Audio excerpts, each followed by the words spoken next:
Welcome to the game that was the biggest hit in 1988, Super Mario Bros. 3, although I'm playing the All-Star version, which would eventually be Advance 4, which would eventually be remade on the Wii and Wii U console, and eventually the Switch. And many of the games in the 3D Nintendo consoles will be based off of this game. This game is so awesome. It's the only game where the overworld, that the environment just dance along with the music. And that's what makes this game so freaking awesome. And I'm starting off with World 1-1. I choose the All-Stars version because, well, it's the most comfortable. And I can't believe I just got hit by a Koopa. But that shit will tend to happen if you haven't played this game in a while. I mean, I've been rusty, very rusty. So if you see me die a lot, you know why. It's not because I've sucked, it's because I haven't played this game in quite a while. I mean, I go back to it time to time, but I didn't take the time to practice.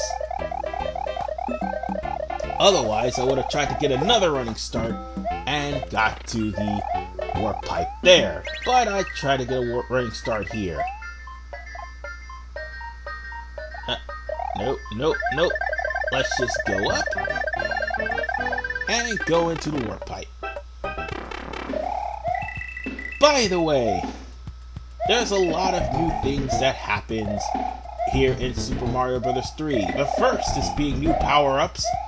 Like, for instance, the fire flower's gotten weaker. I mean, excessively weaker. But at the same time, in the All-Stars version, you do change between either Mario's alternate red outfit and Luigi's alternate green outfit.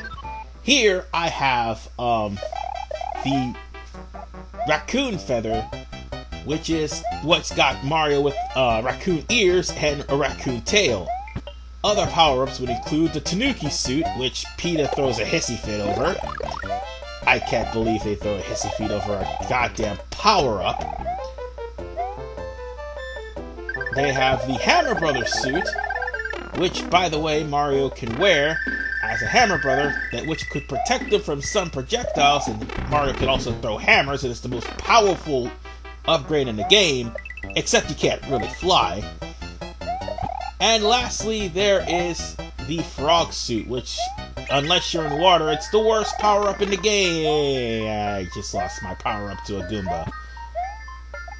Yeah, that just happened, folks. That just happened. But yeah, the raccoon feather is a commodity. It's definitely a godsend too on some levels. You want to know what else is a godsend? The Starman, which only in this game until later on in the course of Mario's 3D cycle, whenever you have a Starman, you do a cartwheel. Although a somersault, that's what I meant to say. Although that somersault did show up in Mario 64 once you got the ability to do a modified triple jump, courtesy of getting 120 stars. Still, Mario 3 introduced that. And that's only after you got the Starman. And the only reason why the graphics were updated for the Super Nintendo was because of the fact that in All-Stars, among the 3 games that was, god damn it, I lost my power-up. Among the 3 games that was brought in, it was Mario 1, 2, 3, and also Mario Lost Levels, which was the Japanese Super Mario Bros. 2 made easier.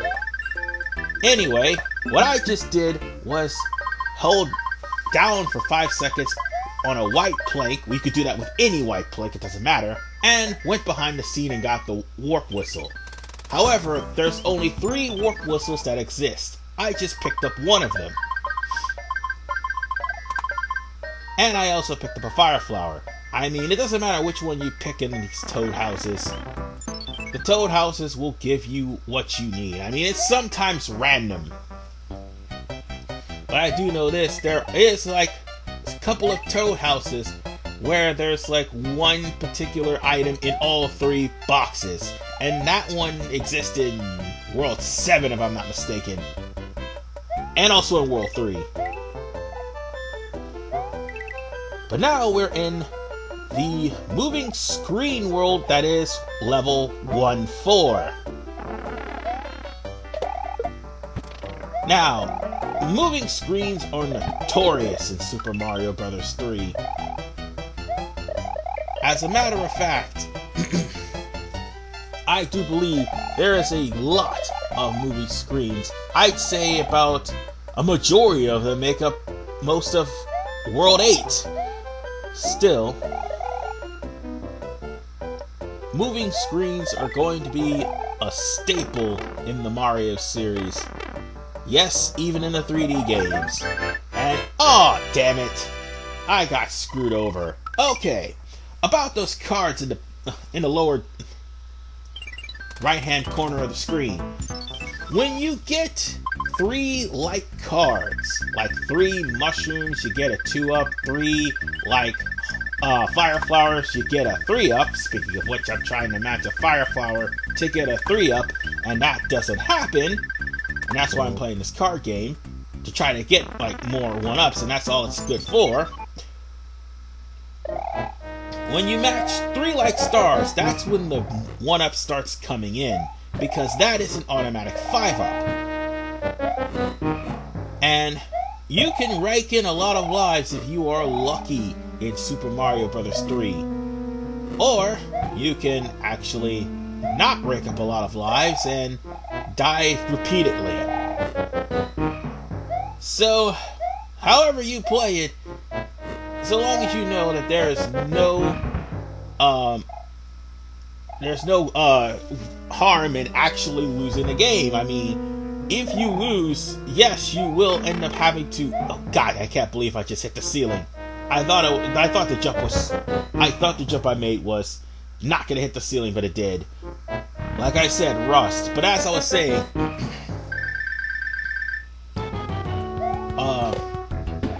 no matter how many times you lose, the game will end up resetting everything except for the fortress. Once the fortress is done, that's it. And this is also the other place where you find a warp whistle. However, if you do that, you won't be able to beat Boom Boom, hence breaking the locks. And that's what that question mark panel was for. So you had to actually break the lock in order to access a different area.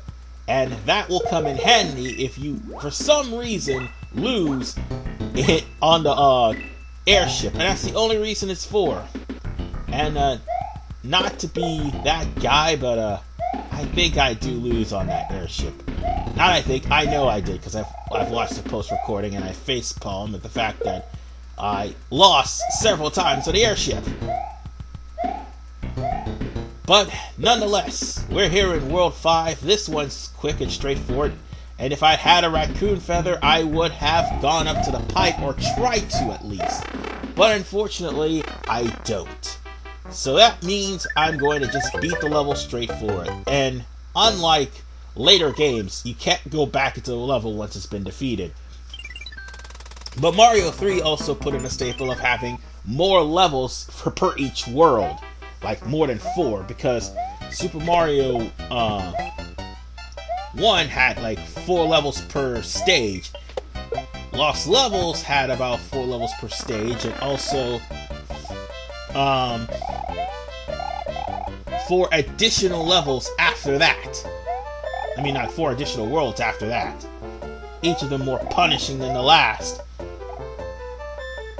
And we're here at World 6, which is something that is new to the Mario Bros. Series, because even Super Mario Bros. 2 only had like 3 levels. So now, I'm gonna try to make this jump, and I overshot the jump.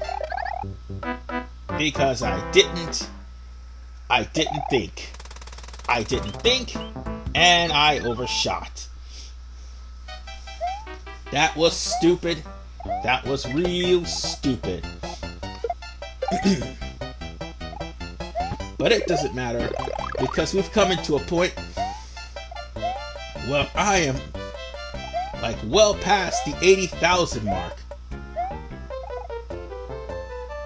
Just to let you know, after every 80,000 points, after you pass a level, something interesting will appear.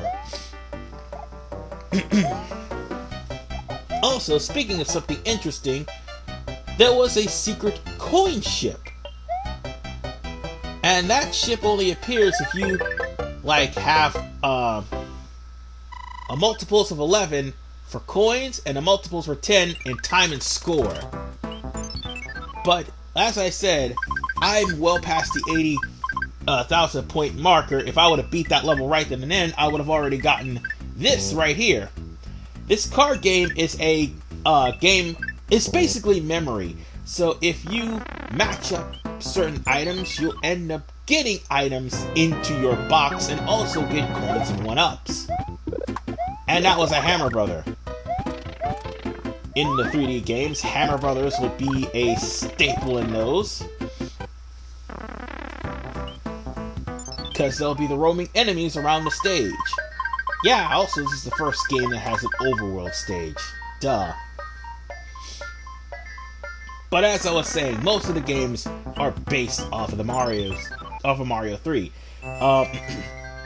And now we come to the storyline of the game, which is Mario is traveling through several different worlds, and the kings have all been cursed by the Koopalings, which happens to be the villains of Mario 3.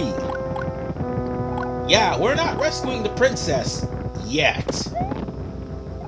I mean, there's no reason to hide the spoiler. This game has been out for a while. She don't get captured until World 8. But even so, she's out taking a stroll, and the kings of the Mushroom Kingdom are all being turned into, oh god, I just screwed myself. I did not mean to actually ran into a cannonball, but as I was saying, they were all being turned into random animals or random enemies from Mario 2, in the case of the All-Stars version. And let's see how I beat Larry this time without any items. He turned really, really quick. I can't believe that just happened. That's a good thing I broke that lock. It's a really good thing, because I would have to go around in circles. Oh, and by the way, if you game over and the airship is still there, you can go back to the fortress, and Toad still beg and plead you to get the ship, but I mean, get the wand from the ship, that's what I meant to say. But at the same time, you can't really beat the level until the airship is destroyed. So therefore, I just ran into another cannonball, didn't I? That rust. Yeah, I know, it sucks, and yeah, I know I'll get some thumbs downs, but I didn't mean to do that, I swear I didn't. And I jumped too short.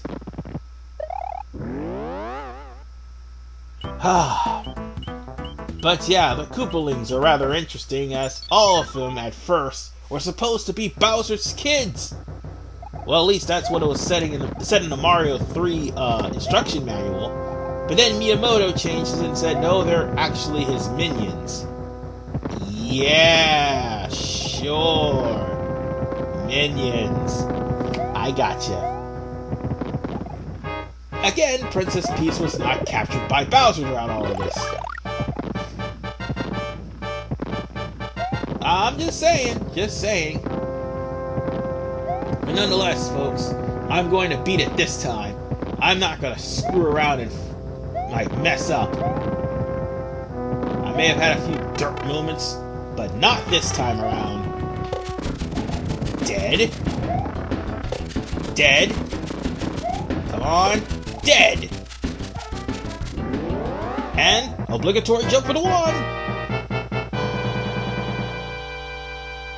And with that, World 1 has been defeated.